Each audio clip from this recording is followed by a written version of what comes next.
sommes de retour sur Direct Investisseur avec Marc Daguerre de Daguerre Trading. Bonjour Marc. Bonjour Lucie. Bonjour Marc. On va parler des indices. Le CAC 40 qui a ouvert en hausse ce matin, toujours dans le vert. Donc on est maintenant à 4865 points, toujours donc positif. Les investisseurs qui ne s'arrêtent pas à 4858, voilà. Qui ne s'arrêtent pas Mon point d'entrée de tout à l'heure. Voilà, exactement, c'est vrai.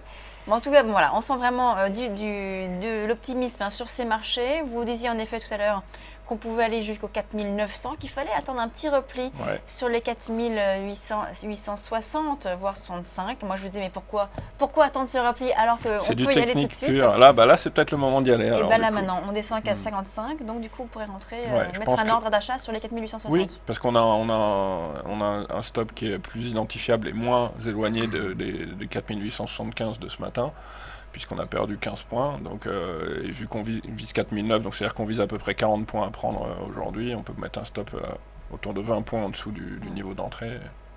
Pour une stratégie intraday, je pense que c'est pas mal. Ouais. On a vu ce matin qu'on a ouvert une nouvelle fois un gap à l'ouverture, un gap haussier. Est-ce que pour vous c'est significatif d'une future accélération haussière, même si on voit que là au bout d'une heure on n'a pas cette accélération? Oui, on n'a pas cette accélération, mais on n'a pas non plus de véritable comblement de gap. Bon, ça fait qu'une heure aussi, on ne sait pas, c'est encore un peu tôt pour vraiment trancher, mais quoi qu'il en soit, oui, c'est plutôt positif à plus d'un titre, puisque à la fois ça donne un sentiment de confiance des investisseurs, parce que c'est le propre du gap haussier. Il y a également une zone de support maintenant qui était une ancienne zone de résistance. Donc oui, c'est plutôt des éléments positifs. Il n'y a aucune nouvelle aujourd'hui qui pourrait vraiment nous tomber sur la tête, en dehors des événements géopolitiques, de ce qu'on ne peut pas prévoir. Mais là, au niveau statistique, etc., je ne pense pas qu'il y ait grand-chose qui nous empêche d'aller au 4009, non. Alors, il y a aussi le DAX, le DAX qui a bien progressé la fin de semaine dernière. On est à peu plus de 11 000 points. Oui. Vous êtes également positif sur le DAX? On peut rentrer aussi aujourd'hui. On peut viser quoi sur le DAX? Alors, sur le DAX, bon, d'abord, ça reste l'indice, je ne vais pas dire l'indice de référence européen, mais là, l'Allemagne reste quand même le leader de la zone euro. Donc, et là, le DAX fait partie des indices mondiaux aujourd'hui qui est sur ce qu'on appelle des records historiques, contrairement au CAC, par exemple, ou à d'autres indices européens. Le DAX, le S&P, le Dow Jones sont des indices qui sont sur ce qu'on appelle des plus hauts historiques, c'est-à-dire qu'on n'a aucun vraiment élément de comparaison dans le passé, puisque on n'a jamais atteint ces niveaux. Donc on est ce qu'on appelle un peu sans filet, nous les analystes techniques. On peut juste calculer des objectifs de projection et mettre des stops sur des zones d'overlap ou des retracements de Fibonacci en fonction de la vague de hausse de laquelle on vient.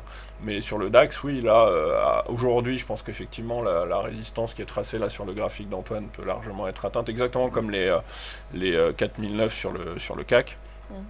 Et par la suite, je pense également qu'au vu de la configuration graphique là, il manque ce qu'on appelle dans nos décomptes des vagues de hausse qui devraient permettre au DAX d'aller sur les 11 005 dans un premier temps. Oui. Alors ce qui est étonnant sur le DAX, c'est qu'on a mis du temps à atteindre ces 11 000 points. Il y avait un seuil psychologique quand même, que les investisseurs ont cherché à plusieurs reprises à atteindre. Et puis là, on sent que maintenant, ça fait 2 séances, on a clôturé une première fois à 11 001 points. Donc vendredi, là, à 11 050. Et là, ça y est, on est à 11 141. Voilà, on accélère un petit peu. On accélère, et cette zone psychologique, comme vous l'avez très bien dit, n'a plus lieu d'être, puisqu'elle a été dépassée. Au contraire, tous ceux qui en avaient peur, maintenant, mais maintenant on n'est plus à, je pense on va plus être à des zones comme ça tous les 1000 points. Là, il y avait une vraie barrière à 10 000 qui a été dépassée, même maintenant entre guillemets largement dépassée. On l'a vu d'ailleurs au mois de janvier, lorsqu'on a dépassé ces 10 000, on a vraiment accéléré en direction des 11 000 points. On les a atteints rapidement. On les a atteints, oui, quelques séances derrière. C'était l'euphorie du début d'année avec le fameux quantitative easing de la BCE, etc., qui a dopé les marchés européens et qui a fait qu'on a vu ce qu'on avait constaté, qui est en train d'être un peu résorbé, mais ce décalage de l'Europe et des États-Unis à la faveur de l'Europe, ce qui est effectivement assez rare pour être souligné, même si maintenant les États-Unis se reprennent bien également et ils sont restés, eux, sur une optique positive plus solide que ce qu'on avait en Europe en tout cas. Alors, concernant l'euro-dollar, on a vu que finalement l'accord sur la Grèce n'a pas permis à l'euro d'accélérer à la hausse, contrairement même à ce qui est anticipé, et même on baisse ce matin, on baisse d'un demi%, on se dirige vers les 1,13. Qu'est-ce que ça vous inspire? Alors oui, ça m'inspire pas grand-chose ça m'inspire pas grand-chose de neuf par rapport à ce qu'on disait, à ce qu'on disait déjà la semaine précédente, c'est-à-dire que on est sur l'euro-dollar, ici vraisemblablement dans encore des phases de tergiversation permanente. On voit bien sur le graphique que vous avez mis en place, ces zigzags permanents entre les 1, allez, on va dire 1,13 et 1,1450 à peu près. Je continue de penser que ce qu'il faut faire sur ces sous-jacents-là, c'est mettre un niveau, comme je l'avais indiqué, je crois qu'on en avait parlé la semaine dernière, au-dessous duquel il pourrait être bon de se positionner à la baisse. Oui. On avait parlé des 1,12 je pense, oui.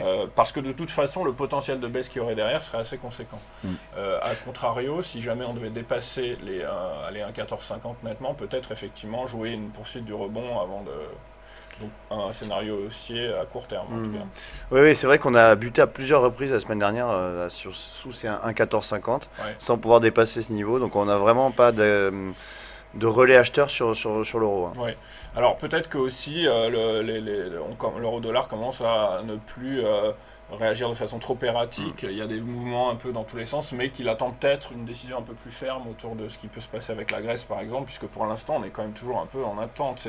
On repousse des échéances, mais on n'a pas encore tranché en fait. Alors, on va parler un petit peu maintenant des actions, parce que c'est vrai qu'on a parlé des indices de l'euro-dollar. On va parler un petit peu d'actions. Quelles sont aujourd'hui les actions que vous recommandez, celles sur lesquelles on peut se positionner aujourd'hui à l'achat ou à la vente? Alors j'imagine plutôt à l'achat, vu que les indices sont plutôt porteurs. Il vaut mieux essayer de sélectionner des valeurs au cas par cas qui présentent un potentiel de hausse intéressant. Alors, comment sélectionner ces valeurs? Nous, on en a sélectionné quelques-unes. On est rentré sur Legrand, L'Oréal et Pernod Ricard sur notre service d'été turbo. Pourquoi ces valeurs-là? C'est des raisons techniques et aussi des raisons de fond. C'est quand même des valeurs assez défensives. Il y avait sur Legrand, alors là, là c'est Pernod. Alors, je reviens sur Pernod, oui. Par exemple, sur Pernod, ce qui nous intéresse, nous, c'est qu'est-ce qu'on voit? On voit qu'on a, alors ici, on voit qu'on est dans une phase de consolidation d'une précédente vague de hausse. C'est assez typique, on le voit, on l'a vu un peu auparavant là sur notre graphique, on voit qu'il y avait une phase de consolidation en 3 temps avant cette vague de hausse qui a donné suite à une impulsion haussière, et il manque ce qu'on appelle encore un jet de hausse au sein du rallye qui a été initié là sur les niveaux autour des 82 €. Donc on attend cette fin de consolidation, et comme on sent que si on regarde des ratios de Fibonacci, si on regarde notre overlap, etc., on s'est dit que ça commençait à être une zone d'entrée assez intéressante. Et on est rentré sur cette valeur. Ces trois actions sont aussi des valeurs qui ont déjà publié, donc on n'est plus soumis à l'effet publication qui parfois peut donner des mouvements assez violents, mais très ponctuels, comme on l'a vu. D'ailleurs, ça a été le cas sur ces valeurs-là en général.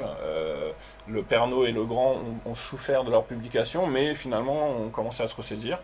Là, Legrand, c'est typique, c'est encore plus propre. On est rentré avant la reprise de la hausse, là, à peu près exactement comme on l'a vu sur Pernod, c'est-à-dire à la fin de cette phase de consolidation. Et on voit effectivement que le titre semble vouloir repartir assez nettement à la hausse maintenant. On reste à dépasser le précédent top. Et ce que je suggère moi de faire pour ceux qui voudraient trouver des valeurs sur lesquelles rentrer, c'est trouver ces valeurs qui sont en phase de consolidation, de fin de consolidation, avec des niveaux de stop assez facilement identifiables, c'est-à-dire soit des overlaps, soit des ratios de Fibonacci pas loin, plutôt que de rentrer sur des valeurs qui sont déjà en plein mouvement haussier, de risquer de prendre le train en marche, ce qui est souvent un peu plus délicat en termes de potentiel en tout cas. Donc vous estimez que là, le Pernod Ricard, Legrand et L'Oréal sont des valeurs sur lesquelles on peut rentrer aujourd'hui? Encore, oui, les trois, absolument.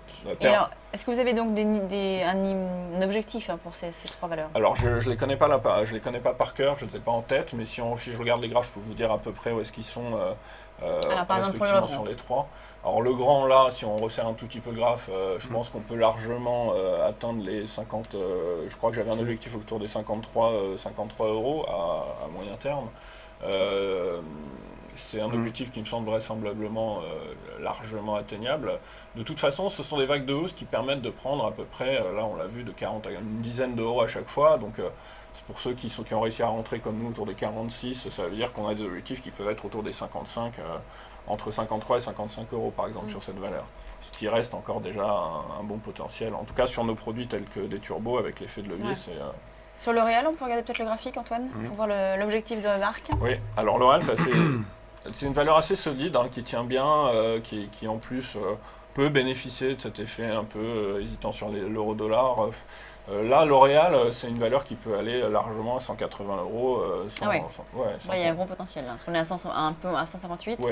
Oui, je pense que c'est une valeur qui peut aller entre 175 et 180 euros, puisqu'il manque de toute façon là aussi ce que j'appelle une vague de hausse et qu'on a dépassé toutes les zones de résistance récentes. Et pour terminer donc, le Pernod Ricard, Oui. l'objectif sur Pernod. Alors Pernod, Pernod, c'est peut-être des trois dont on a parlé, la plus intéressante en termes de timing, puisqu'elle est en train, elle est un peu plus en retard dans le décollage, mais je pense que c'est le bon moment. Pernod, c'est une valeur qui là va atteindre les 115 euros pour nous assez facilement, avec une nouvelle vague de hausse qu'on attend. Donc là encore, évidemment, comme on le voit sur le graphique qu'Antoine nous montre, la zone de résistance qui correspond au dernier plus haut. Mais tant qu'on est au-dessus des 100 sur Pernod, je pense qu'on peut rester facilement positif. Merci beaucoup Marc Daguerre, donc de Daguerre Merci Trading. On marque une pause et on se retrouve tout de suite.